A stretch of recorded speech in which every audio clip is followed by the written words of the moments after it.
और इसके साथ साथ ये मसले भी अपने जहन में रखें। हमारे यहाँ आम तौर पर मुआशरे में एक बात जो मशहूर है कि जिस घर में मैयत हो जाए उस घर में 3 दिन और 3 रात तक चूल्हा जलाना जायज़ नहीं है। शरअन इस बात की क्या हकीकत है? तो याद रखें, शरअन इस बात की कोई हकीकत और कोई असल नहीं है। ज़रूरत पड़ने पर आप पहले ही दिन से चूल्हा जला सकते हैं।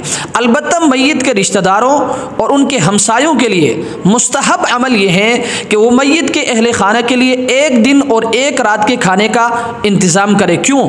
वजह इसकी यह है कि वो गम में निढाल होने की वजह से और तजहीज़ व तकफीन में मसरूफ़ होने की वजह से वो खाना पकाने से कासिर है।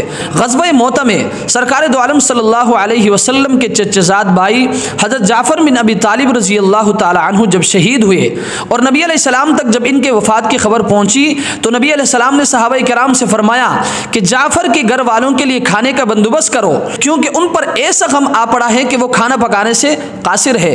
इसलिए मुस्तहब अमल यह है कि मैयत के वरसा के लिए उनके रिश्तेदार और उनके पड़ोसी 1 दिन और 1 रात के खाने का बंदोबस्त करें, और यह मुस्तहब है।